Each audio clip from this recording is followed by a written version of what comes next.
कौन सी संक्रांति है? मकर संक्रांति। सब जानते हैं, और खासकर भारत में तो सब जानते हैं। इसको बड़े विशाल रूप में इसका त्योहार के रूप में मनाया जाता है। राशियां कितनी होती हैं? बोलिए ना, आपकी कोई राशि है कि नहीं? अखबार देखते हो तो अपनी अपनी राशि पढ़ते हो नहीं पढ़ते हो? आज मेरी राशि में आज मेरा दिन कैसा रहेगा? पंडित जी मेरी राशि बताओ, मेरी राशि क्या है? पता ना हो तो पूछते हो, फिर उसको देखते हो मेरी राशि में आज कैसा है। बोलते कि नहीं बोलते? राशियां 12 होती हैं। कितनी होती हैं? 12 राशियां। महीना कितने होते हैं? 12 महीना होते हैं। और राशियां कितनी होती हैं? 12 होती हैं। सूर्य जो है हर राशि पर 1 महीने चलता है। एक राउंड पूरा किया, एक राशि हो गई। दूसरा राउंड पूरा किया, दूसरी राशि हो गई। ऐसे वो 12 महीने, मतलब 1 महीने में 1 राशि पूरी करता है। 1 महीने में 1 राशि पूरी करता है। ठीक है। अब दिशाएं कितनी होती हैं? 4। पूरब, पश्चिम, उत्तर, दक्षिण, है ना? तो जो सूर्य होता है 6 महीने जब पूरब से निकलता है तो दक्षिण की तरफ झुक जाता है, और 6 महीने उत्तर की तरफ चलता है। निकलता तो वो एक दिशा से है, जगह एक नहीं होती है। जगह पूरी इस कोने से उस कोना होता है। सूर्य एक जगह से, आप कभी जल्दी सो के उठते हो ना, जो जल्दी सो के उठता है उसको ही पता होगा कि सूरज कहाँ से निकलता है।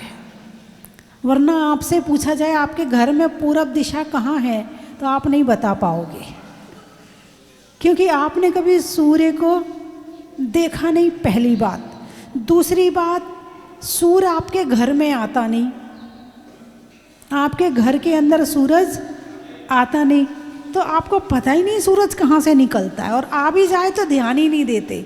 जिंदगी मस्त जी रहे हैं, कोई होश नहीं है, बस जिए जा रहे। खाए, अच्छा खा लो, अच्छा पहन लो, अच्छा देख लो, अच्छा पढ़ लो, अच्छे ये बन जाओ वो बन जाओ, बस इससे ज़्यादा ध्यान ही नहीं है। अब ध्यान देना कि सूर्य कहाँ से निकल रहा है। आपके घर में सुबह की धूप आती है या शाम की धूप आती है?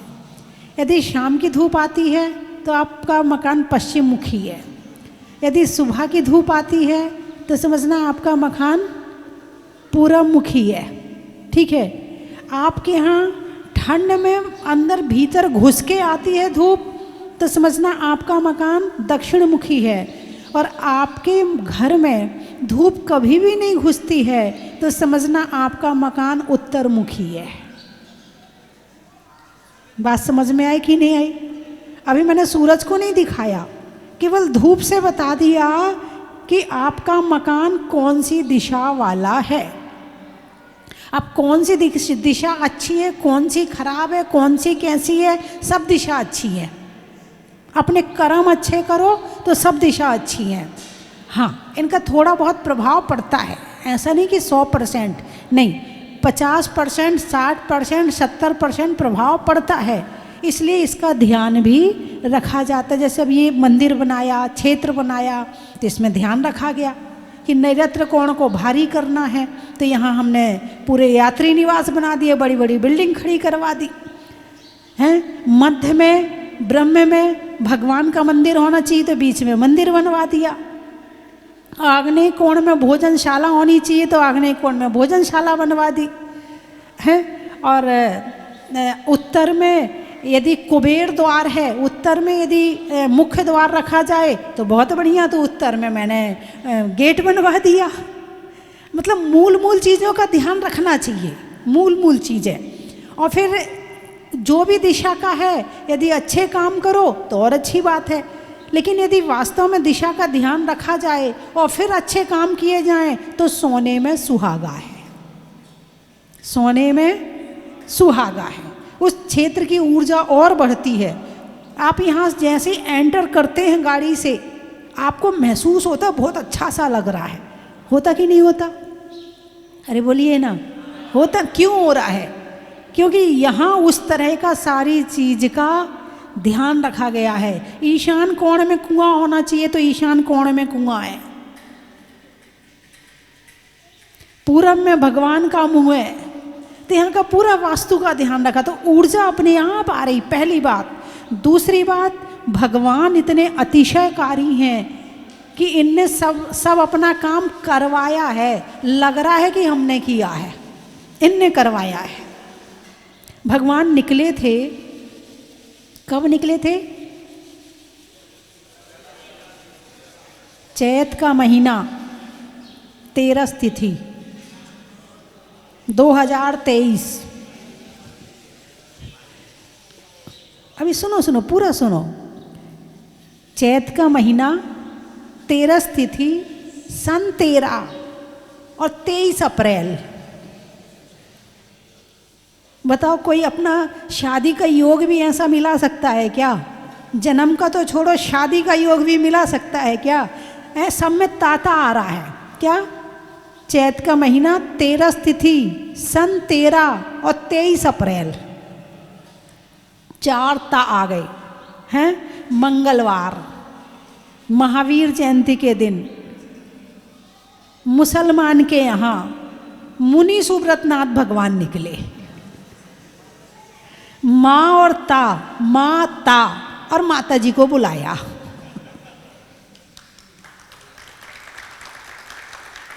ये योग किसने मिलाया? मैंने नहीं, किसने मिलाया? ये स्वयं भगवान का अतिशय और चमत्कार है। बसंत पंचमी से 10 लक्षण पर्व लग जाते हैं माघ के महीने के, ठीक है। और महावीर जयंती के पहले जो पंचमी आती है उससे 10 लक्षण पर्व लग जाते हैं चैत के महीने के, ठीक है। चैत के महीने की 13 तिथि में, यानी 10 लक्षण पर्व की 13 तिथि में भगवान निकले और माघ के महीने की 13 तिथि में विराजमान हुए। जब मैंने मुहूर्त निकाला था पंच कल्याणक का, तब मैंने ये सोचा नहीं था कि इसमें 13 तिथि पड़ेगी। बस मेरे मन में आ रहा है निकालना और इसी में करवाना, करवा दिया। ये तो बाद में याद आया कि 10 लक्षण की 13 पर निकले और 10 लक्षण की 13 में यहाँ स्थापना दिवस में विराजमान हुए। ये सारी चीजें एक ऐसा संयोग मिलता है, इसको कहते हैं अतिशय। यदि अतिशय देखना है तो इन भगवान को देखो। और आप ये विचार करो, जब यहाँ नहीं विराजमान थे भगवान, तब भी बहुत लोग आते थे, बताते थे। तो पहले जो लोगों ने बताया उनकी मैं बता दूं आपको कि टीवी में अभिषेक देख करके कई अतिशय हुए हैं। टीवी में अभिषेक देखकर आपको आश्चर्य लग रहा होगा, लेकिन नहीं, हुए हैं। एक देवरी में, त्योरी में एक गांव है, वहाँ से एक परिवार आया। उन्होंने बताया, बोले माता जी हमारी अम्मा जी 73 साल की हैं और कोमा में चली गई। डॉक्टर ने कहा 73 साल की हैं, अब कोई इलाज नहीं, घर ले जाओ और इंतज़ार करो, कुछ दिन में ये अपने आप ही चली जाएंगी।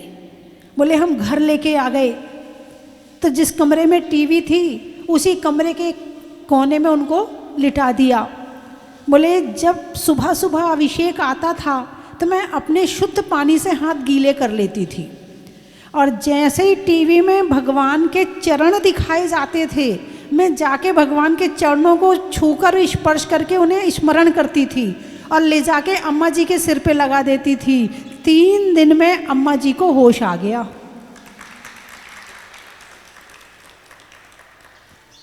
एक और उदाहरण है, ये वर्णनगर के आसपास कोई गांव है, नाम मैं भूल गई हूँ, नाम मुझे याद नहीं है। वहाँ का एक परिवार आया, मैंने ये पहले भी बताया है आपको कि वो रात को इतनी तबीयत खराब अम्मा जी की कि वो अपने उठ कर के वो 1 नंबर 2 नंबर भी नहीं जा पा रही। बोले भाई रात है, कहाँ डॉक्टर के पास ले जाएं, सुबह दिखाएंगे। सुबह उनको नहला धुला के कुर्सी पे बिठा दिया कि आप अभिषेक देखो, फिर आपको 9 बजे 10 बजे ले जाएंगे। और जैसे ही अभिषेक आया और जैसे ही भगवान के चरण दिखे, उन्हें लगा मैं भाग के भगवान के चरण छू लूँ। और ऐसे अंदर में भाव हुए और वो जो रात से उठ भी नहीं पा रही थी और चल के वहाँ तक पहुँच गई, चरण छुए, डॉक्टर के पास ले जाने की ज़रूरत ही नहीं पड़ी। एक महिला ने बताया, बोले मेरे पति इतने बीमार हो गए कि उन्हें अस्पताल ले जाना पड़ा। डॉक्टर वहाँ अस्पताल में शाम को ले गए, बोले डॉक्टर सुबह आएगा, अभी कोई चांस नहीं डॉक्टर के आने के, डॉक्टर सुबह आएगा, सुबह ही देखेंगे। अब वो महिला बहुत परेशान, और जब इंसान परेशान होता है तो भगवान की याद आती है।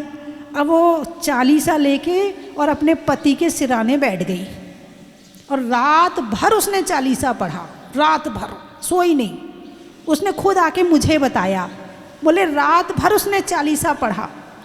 उसे लगा कि जैसे मेरे पतिदेव ठीक हो रहे हैं। और सुबह जब डॉक्टर आया तो डॉक्टर ने कहा इन्हें तो कुछ भी नहीं है, ये तो बिल्कुल ठीक है। और वो भी कह रहा मुझे कुछ हुआ ही नहीं है। और सुबह चल कर के अपने घर वापस गया। एक और जयपुर का अतिशय है, जयपुर की एक अम्मा जी आई थी। एक उनका बेटा 6 महीने से उसको भूख नहीं लग रही थी। हमारे विनोद जी पारस चैनल वाले कह रहे बहुत अच्छा लग रहा माता जी, बहुत अच्छा आनंद आ रहा सुनने में। मैं ये कह रही कि वो अम्मा जी जो थी, उनके बेटे को 6 महीने से भूख नहीं लग रही थी, वो खा नहीं पा रहा था। और डॉक्टर कितनी दवाई करवा ली, 50 डॉक्टर के यहाँ घूम लिया। थोड़ा कम करो। अब तो उनके घर की जो अम्मा जी थी वो सुबह अभिषेक रोज़ देखती थी। तो उनका बेटा सो रहा है, उन्हें धीरे से खोली टीवी, धीरे से खोलती और बिल्कुल कम आवाज़ करके अभिषेक देखती और अपने मंदिर चली जाती। और धीरे से इसलिए देखती कि बेटे की नींद ना खुल जाए। एक दिन बेटे की नींद खुल गई और जैसे ही खुली तो सामने सबसे पहले क्या दिखे उसे? भगवान दिखे। वो पहले यहाँ आए नहीं थे, उस समय की बात है। अब उन्होंने उसने देखा भगवान को और हाथ जोड़ लिए, भगवान यदि 7 दिन के अंदर कुछ भी थोड़ा सा फर्क पड़ा तो मैं आपके दर्शन करने आऊँगा। बस उसने वहाँ कहा, माला फेरना शुरू करी और उसका फर्क पड़ना शुरू हो गया है। और शुरू हो गया और वो 15 दिन बाद आया ठीक हो करके। उसने यहाँ बहुत दान भी दिया। भाई जब अच्छा लगता, भाई डॉक्टर के यहाँ दे रहे हैं, इससे अच्छा है कि यहीं दान दे दो। पता नहीं कब तक दवाई खानी पड़ती है। यदि प्रभु का अतिशय हुआ है तो जो क्षेत्र बन रहा है उसमें ही लगा दो। अब उसने जो है यहाँ आया और मुझे बताया। तो ऐसे टीवी में देखकर जिनके अतिशय हुए हैं, ऐसे भगवान हैं ये, हैं आगरा वाला। हाँ, माता जी के साथ मैं यहाँ नहीं थी उस समय, एक अतिशय हुआ था, वो बता रही हूँ कि आगरा का एक परिवार है। तो बहू और बेटा आए तो माता जी से कहा, बोले माता जी हमारे पिताजी 6 महीने से बेड पर हैं, चल नहीं पा रहे। उनकी कमर और क्या पता नहीं घुटने जाने क्या बीमारी थी। तो बोले वो बहुत बीमार हैं, उठ भी नहीं पा रहे, 6 महीने हो गए। तो माता जी ने कहा एक काम करो, तुम मोबाइल में अपने पापा को दर्शन कराओ और उनसे दर्शन करा के कहो, भगवान से कहें कि यदि मैं ठीक हो जाऊंगा तो यहाँ ज़रूर आऊँगा। यहाँ पर उन्होंने मोबाइल में दर्शन कराए, ये सच्ची घटना है बिल्कुल। और जितनी बताई वो सारी घटनाएं, मतलब जो जिनके साथ हुआ है उन्होंने मुझे आकर बताया है। तो उन्होंने मोबाइल में दर्शन कराए और कितने दिन बाद ठीक हुए? कितने दिन बाद ठीक हुए थे?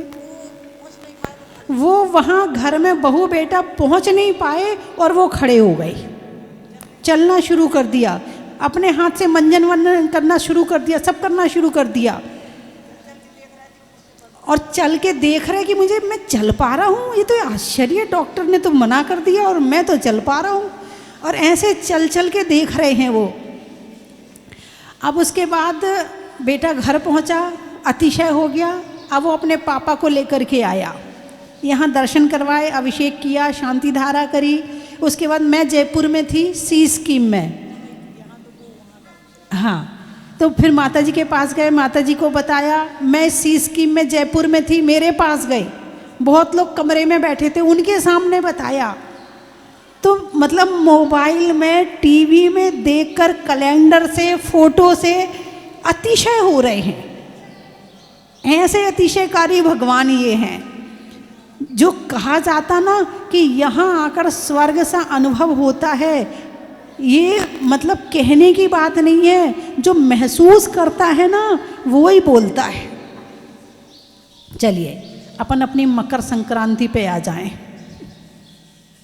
पूरब, पश्चिम, उत्तर, दक्षिण दिशाएं 4 होती हैं, तो 12 राशियां होती हैं। एक महीना एक राशि पे सूर्य रहता है, ठीक है ना।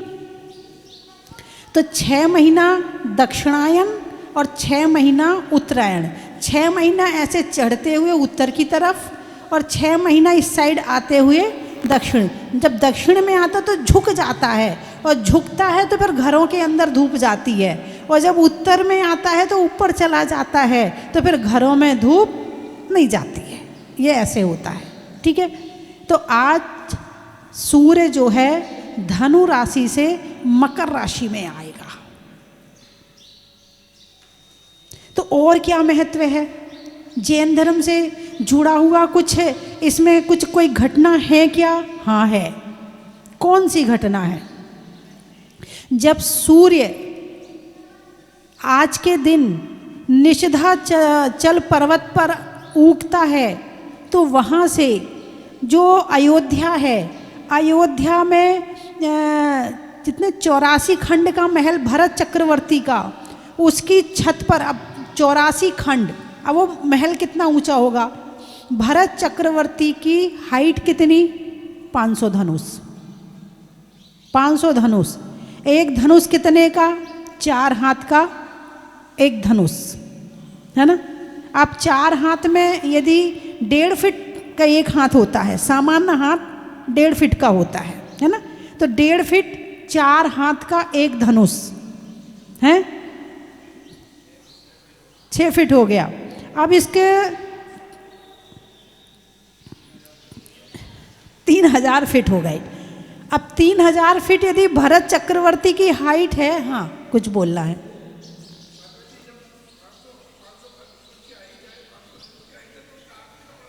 हाँ ये बात भी सही है। तो एक होता है बड़ा योजन और एक होता है छोटा योजन। तो जो बड़ी चीज़ें होती हैं वो बड़े योजन से नापी जाती हैं, और जो इस तरह की छोटी चीज़ें होती हैं वो छोटे योजन से नापी जाती हैं, है ना। तो अब सामान्यतः अपन सामान्य से लगा लें, ठीक है। अब फिर जो है वो है, लेकिन अपन सामान्य से लगा लेते, अपने से लगा लेते हैं, ठीक है। अब जो है कितना बताया? 3000 फीट। 3000 फीट हाइट कितनी हुई? 3000 फीट किसकी? भरत चक्रवर्ती की। अब जब हाइट 3000 फीट है, तो उसकी जो महल के एक मंजिल की हाइट होगी वो कितनी होगी? उससे करीब बड़ी होगी ना। अब 84 खंड का महल है। अब 84 खंड के महल की छत पर खड़े हैं, अब स्वयं फिर 3000 फीट ऊपर हो गए। 84 खंड में भी 3000 फीट ऊपर हो गए। तो वहाँ से सूर्य में जो अकृत्रिम चैत्यालय हैं उनके दर्शन करते हैं आज के दिन। और त्रिलोक सार ग्रंथ में इसका पूरा वर्णन आया है। आप उसमें पढ़ लें कि जो भरत चक्रवर्ती है, जो सबसे आंखें दूर तक देख सकती हैं, वो दृष्टि भरत चक्रवर्ती को प्राप्त थी कि कितनी दूर तक देख सकते हैं। तो भरत चक्रवर्ती को वो दृष्टि प्राप्त थी, तो आज के दिन भरत चक्रवर्ती ने सूर्य में विराजमान अकृत्रिम चैत्यालय के जिन बिंबों के दर्शन किए थे, तो इसीलिए इसका महत्व और बढ़ जाता है ना। तो बंधुओं, यदि जब साधु बिहार में चलते हैं तो सूर्य में जिन बिंब को नमस्कार करके आगे की अपनी क्रिया को कर लेते हैं, है ना। जंगल में रहते थे तो सूर्य को नमस्कार करने का मतलब सूर्य को नमस्कार नहीं है, सूर्य में विराजमान अकृत्रिम जिनालय में प्रतिमाओं को नमस्कार है। तो आज संक्रांति है, क्या है आज? संक्रांति। संक्रांति का मतलब टर्निंग पॉइंट। क्या टर्निंग पॉइंट? मैंने किताब लिखी है ना, टर्निंग पॉइंट, एक बार पढ़ लेना। टर्निंग पॉइंट का मतलब पता चल जाएगा। दिन में 3 बार टर्निंग पॉइंट आता है। रात जा रही है, दिन आ रहा है, टर्निंग पॉइंट। दिन जा रहा है, रात आ रही है, टर्निंग पॉइंट। सुबह जा रही है, दोपहर आ रही है, टर्निंग पॉइंट। और माने तो रात का जो 12 बजे का टाइम है वो भी टर्निंग पॉइंट का है। ऐसे 24 घंटे में हर 6 घंटे के बाद में एक टर्निंग पॉइंट आता है। तब कहते ना, अरे शाम का समय है, संझा बिरिया है, सो मत, उठ उठ, कहते कि नहीं कहते?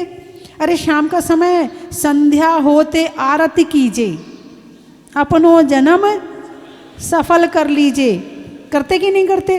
भाई शाम का समय है, सामायिक कर लो, सुबह का समय है, सामायिक कर लो, है दोपहर में सामायिक कर लो। ये टर्निंग पॉइंट है।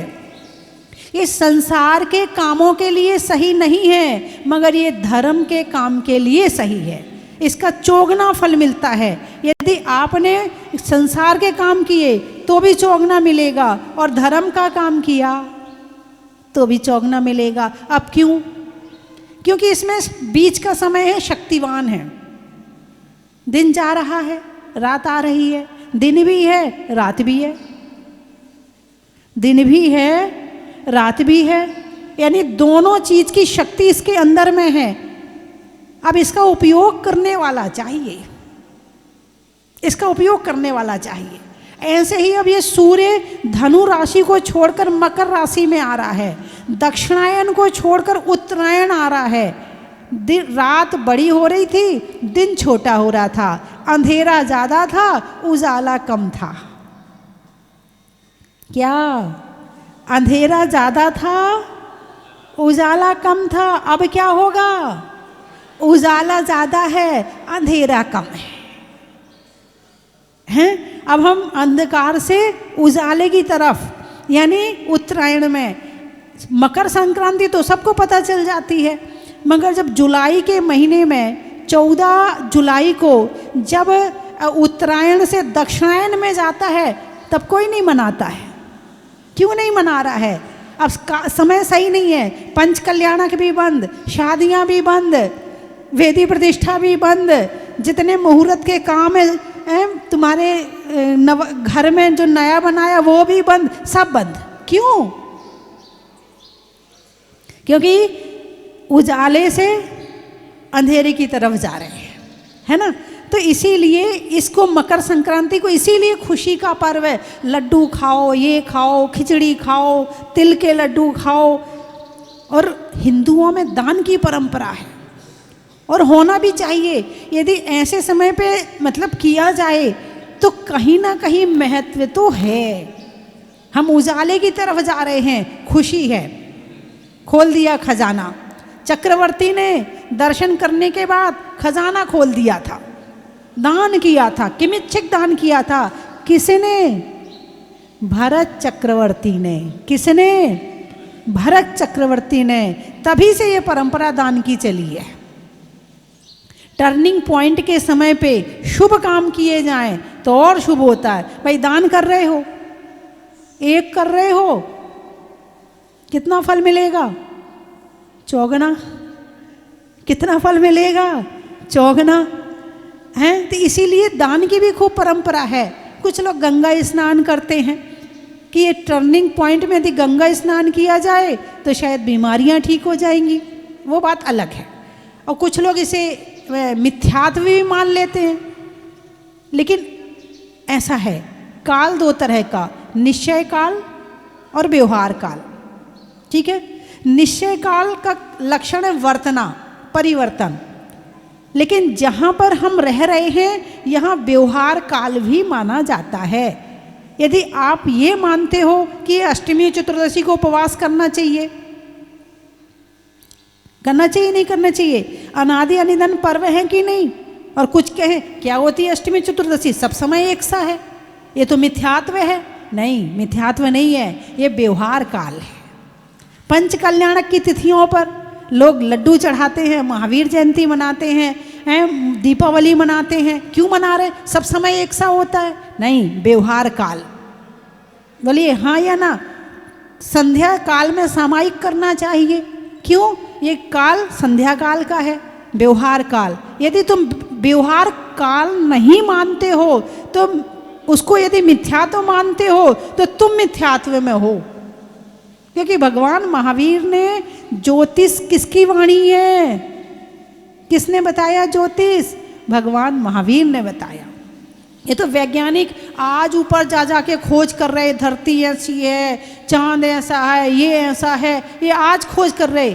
और ज्योतिष कब का है? ज्योतिष कब का है? जब ये वैज्ञानिक नहीं थे, जब ये एरोप्लेन नहीं चलते थे, जब ये मशीनों से खोज नहीं होती थी, ज्योतिष तब का है। और आज के समय में भी ज्योतिष इतना फलित हो रहा है। सही पढ़ने वाला चाहिए, एक गणित है, एक कैलकुलेशन है। यदि सूरज यहाँ है और इस समय में इस बच्चे ने जन्म लिया है तो ऐसा होगा। यानी जन्म पत्री को देखकर बिना बच्चे को देखो ये किस रंग का है, इसकी कितनी हाइट है, इसके बाल कैसे हैं, इसकी आवाज़ कैसी है, इसकी नाक कैसी है, इसका स्वास्थ्य कैसा है, सब कुछ बताया जा सकता है।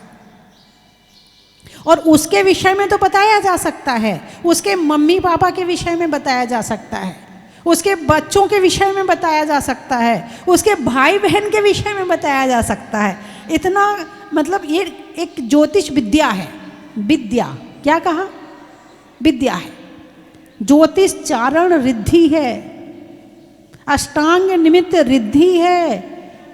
यदि आप इसको झूठा कहते हो तो समझना आप भगवान महावीर की वाणी को झूठा कह रहे हो। यदि व्यवहार में जो कुछ बताया गया वो भी भगवान ने बताया है, और निश्चय में जो कुछ बताया है वो भी भगवान ने बताया है। जब तक तुम निश्चय में नहीं पहुँचे हो तो व्यवहार का पालन करो। जिस दिन निश्चय में पहुँच जाओगे तो ये छोड़ने कहने की जरूरत नहीं पड़ेगी कि हम व्यवहार का त्याग करते हैं। और जब निश्चय में छत पर पहुँच गए तो सीढ़ियों को त्याग करने की जरूरत कहाँ, अपने आप त्याग हो जाएंगी। कुछ लोग कहते हैं भगवान पर हैं। क्या है? भगवान पर हैं, बस आत्मा। पूरा समय सार पढ़ लो, आचार्य अमृतचंद्र स्वामी को पढ़ लो, आचार्य जिनसेन स्वामी को पढ़ लो, कहीं भी लिखा हो कि भगवान पर हैं। अब थोड़ा सा ज्ञान हुआ और भगवान पर हैं। अब तुमने भगवान को ही छोड़ दिया, समझना तुमने आचार्यों को भी छोड़ दिया। क्यों? 10 भक्तियां किसने लिखी प्राकृत में? आचार्य कुंद स्वामी ने। 10 भक्तियां संस्कृत की किसने लिखी? आचार्य पूज्यपाद स्वामी ने। भक्तांबर किसने लिखा? आचार्य मानतुंग स्वामी ने। भक्तांबर में क्या लिखा? वालम वनम भवजले पतताम जनानाम। कौन कह रहा है? आचार्य मानतुंग स्वामी तो कह रहे हैं कि जो संसार में डूबते हुए मनुष्यों को अवलंबन देते हैं, ऐसे चरण कमल भगवान आपके मैं नमस्कार करता हूँ। आचार्य तो कह रहे हैं वालम वनम भवजले पतताम जनानाम, और कुछ लोग कह रहे भगवान तो पर हैं। नहीं, व्यवहार में रह रहे हो, व्यवहार का भी पालन करो। श्रद्धा निश्चय की रखो। क्या कहा? श्रद्धा निश्चय की रखो। यदि तुमने इन्हें पर मान लिया तो पूजा करने में मन नहीं लगेगा। यदि तुमने इन्हें पर मान लिया तो नमोकार मंत्र पढ़ने में मन नहीं लगेगा। और अभी हम छत पर तो पहुंचे नहीं और सीढ़ियों को हे कह दिया, तो फिर तुम छत पे पहुंचोगे कैसे? इसीलिए भगवान की भक्ति एक बहुत बड़ा माध्यम है हमारे जीवन को अच्छा बनाने में। और उन तक पहले इनके पास तो पहुंच जाओ, फिर अपने पास पहुंच जाना, फिर मोक्ष पहुंच जाना। तो बंधुओं, आज कौन सी संक्रांति है? मकर संक्रांति है। कौन सी राशि है तुम्हारी? हैं? अब ये तो भाई ये मुझे नहीं पता, ये मुझे याद नहीं रहता कि कौन से शब्द से कौन सी राशि। ज्योतिष पढ़ा है मैंने, क्या ज्योतिष पढ़ा है मैंने, बहुत अच्छी तरह से पढ़ा है, लेकिन यूज़ नहीं करती कि लाओ तुम्हारी जन्म पत्री देख लूँ। ना ना ना ना, जब भगवान महावीर की वाणी है तो पढ़ना तो है, भगवान महावीर की वाणी है, पढ़ना तो है। जैन ज्योतिष पढ़ा है मैंने, लेकिन इसलिए नहीं पढ़ा कि मैं तुम्हारी जन्म पत्री देखूं, इसलिए पढ़ा कि ज्योतिष में क्या, कैसा और क्यों लिखा है, क्या है ज्योतिष, इसलिए पढ़ा है मैंने ज्योतिष। हाँ, अपनी जन्म पत्री तो जानती हूँ, और जन्म पत्री जानना भी चाहिए। अपनी जन्म पत्री जानने का मतलब ये है, जन्म पत्री क्या है। जैसे यहाँ से दिल्ली तक जाना है तो रास्ते में कहाँ पहाड़ आएंगे, कहाँ नदियाँ मिलेंगी, कहाँ कांटे मिलेंगे, कहाँ अच्छा रास्ता मिलेगा, कहाँ फूल खिलेंगे, कहाँ क्या मिलेगा, ये जन्म पत्री से पता चलता है। और जिस समय जैसे तुम्हें अपने जन्म से लेके मृत्यु तक का जो जीवन जीना है, तो कहाँ पर परेशानियाँ आएंगी, कहाँ पहाड़ चढ़ना पड़ेगा, कहाँ संघर्ष करना पड़ेगा, कहाँ क्या होगा, यदि जान लोगे तो परेशानियों से कहीं ना कहीं अपने आप को बचा लोगे, और नहीं जानोगे तो बचाना बड़ा मुश्किल है। ये इसलिए होता है ज्योतिष, इसलिए नहीं होता कि दूसरों को धमका रहे हैं, डरा रहे हैं। हर कोई ज्योतिषी बनो ना, क्या दिक्कत है? पढ़ो, तुम भी पढ़ो, अपनी जन्म पत्री तो आना चाहिए पढ़नी। और अपनी जन्म पत्री नहीं पढ़ पाए तो अपना जीवन कैसे सुधारोगे? अपना जीवन सुधारने के लिए ये ज्ञान भी जरूरी है। आप भले सीए बन जाओ, आप भले इंजीनियर बन जाओ, डॉक्टर बन जाओ, मगर थोड़ा थोड़ा ज्योतिष तो आना चाहिए, ताकि तुम्हें कोई बुद्धू ना बना पाए। क्या होता है काल सर्प योग, क्या होता है शनि की ढैया, क्या होता है और कैसे दूर किया जाता है प्रभु की भक्ति से, ये भी आना चाहिए। बात समझ में आई कि नहीं आई? हैं? तो जो मकर संक्रांति है किस हिसाब से है? ज्योतिष के हिसाब से है। किस हिसाब से है? ज्योतिष के हिसाब से है। महीना कैसे बनता है? एक साल में 12 महीना क्यों होते हैं? हैं? हाँ, सूर्य की पोजीशन से। हाँ, सूर्य और चंद्रमा इनके चलने से ही, देखो सूर्य चंद्रमा पक्ष, शुक्ल पक्ष कृष्ण पक्ष, 15 दिन शुक्ल पक्ष, 15 दिन कृष्ण पक्ष, कितने दिन हो गए? एक महीना हो गया ना, लो बन गया महीना। तो ये ज्योतिष जो बन रहा है, सूर्य चंद्र नक्षत्र तारे और ग्रह, इससे ज्योतिष बनता है। हमारे भैया को थोड़ा बहुत आता, पूरा आता है ज्योतिष? आता ही नहीं है। चलो अब सीख लेना। और अब तो तुम्हारे पास में ऐसा हथियार है मोबाइल, इसमें सब कुछ सीख लो तुम, सब सीखा जा सकता है इसमें, मगर दूसरों को सिखाने के लिए और डराने के लिए नहीं, खुद के लिए। विद्या प्राप्त करना खुद के लिए, खोज करना खुद के लिए। ठीक है, चलिए, तो मेरी बात आपकी समझ में आ गई है? आज क्या है, क्या हुआ था? चीते में फुर्ती का, चीते में फुर्ती का, सलवार में कुर्ती का। और आज के दिन सूर्य के अकृत्रिम जिनालय के दर्शन करने में भरत चक्रवर्ती का। टूटने में भ्रांति का, चेहरे की कांति का, और आज मकर संक्रांति का। जंगल में गज का, धरती में रज का, प्रभु चरणों की रज का, और आज जीवन जीने में प्रकृति के सूरज का। प्रकृति है, सूरज क्या है? प्रकृति है। चांद क्या है? प्रकृति है।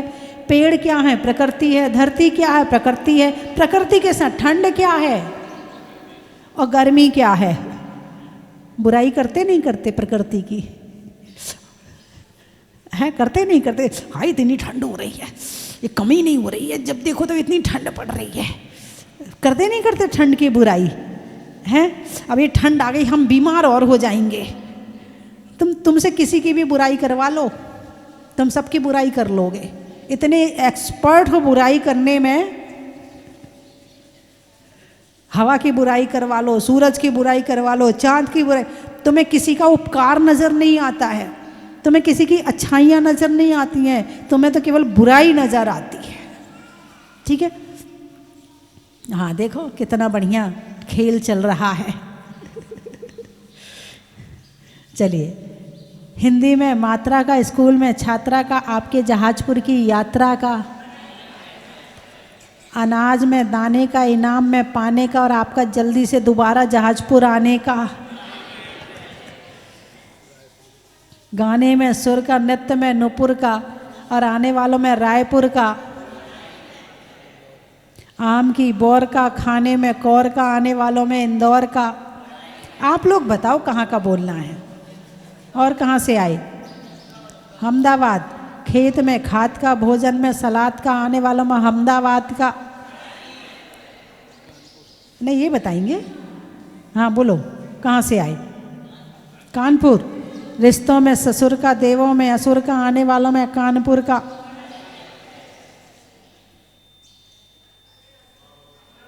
अमरावती। सुधरने में मती का, सतियों में सीता सती का, और आने वालों में अमरावती का। तालेड़ा।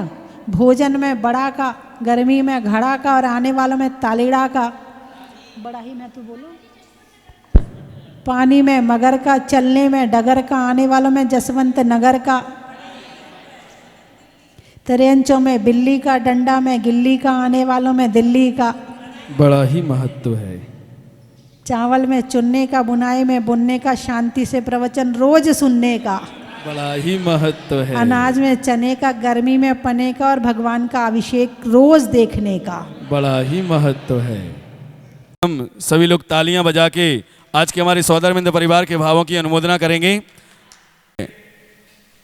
कलशकर्ता परिवार कानपुर से पधारे महानुभाव, पुस्तक का निर्माण हुआ है, वो आपको दी जाएंगी।